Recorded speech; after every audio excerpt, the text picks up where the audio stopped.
Extract from Blue Sky, Red Dust, written and read by Alexis Coward. 1895, Greendunner Farmstead, South Australia, Ida. It was late January, the day after a brick-fire wind off the desert had kept the children in all day. When this wind came rolling in, it hurt to breathe. It burnt your nose, lungs, and skin.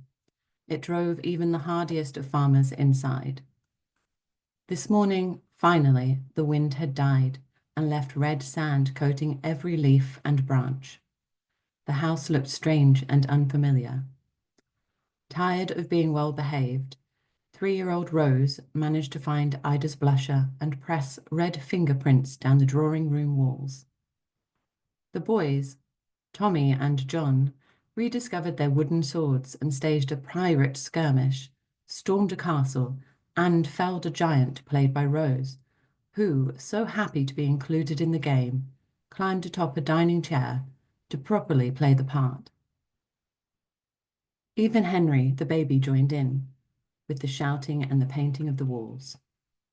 After lunch, her head pounding and a house to set right, Ida sent the bigger three out in a confusion of boots and wide-brimmed hats.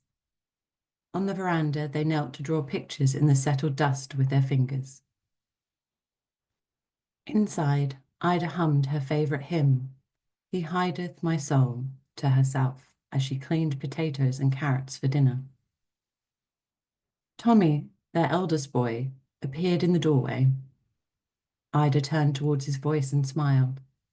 He held out a letter he had retrieved from the box. He was a good boy, really.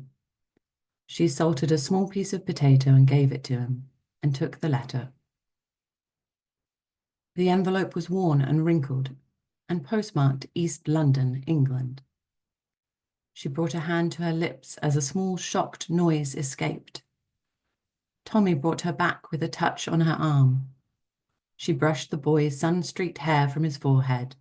Once the door had clattered shut and Tommy's voice rejoined the noise outside, Ida turned the envelope over. Her damp hand stuck to the thin paper, leaving fingerprints. In tight, typeset black ink, the sender's address made Ida's mouth suddenly dry.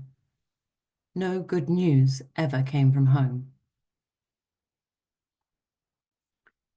December 1920, Greendunner Farmstead, South Australia, Rose. Chapter 1. Rose stood on the veranda, her palms on a white wooden rail.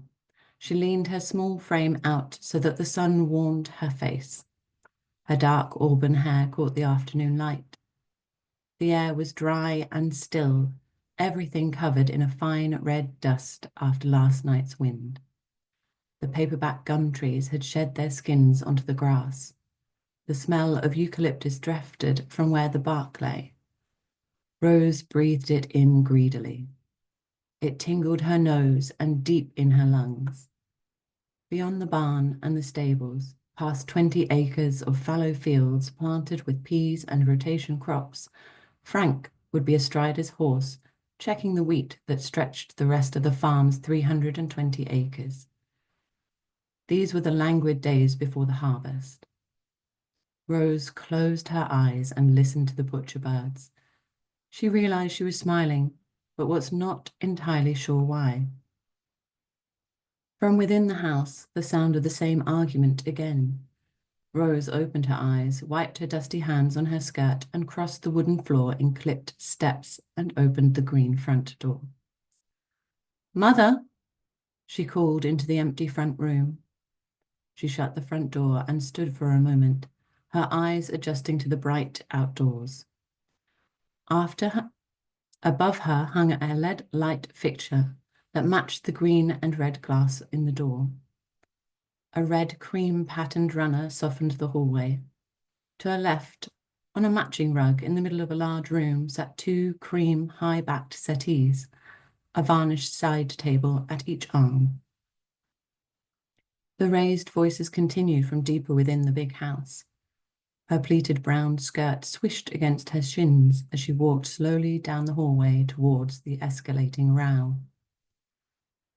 Her brother spilled out of the kitchen doorway and barreled towards her. His denim shirt made him stand out against the pale walls. He towered over Rose. The skin above his grey-flecked stubble was red with emotion. "We can't go on like this," Tommy said. "You've got to speak to her." He pushed past Rose towards the front door. It crashed shut behind him, sending a wave of hot air into the hallway. The wooden walls vibrated around her. The return to quiet was peculiar. With a sigh, Rose straightened the brass-framed photograph on the wall, where 4 soldiers stared behind the glass. With the edge of her sleeve, Rose carefully wiped the fingerprints from John and Henry's faces. She stepped back to see them better, trapped in time in matching immaculate army fatigues. The picture version of Tommy watched her from beside the lost brothers. Tommy looked like he was made to wear a uniform.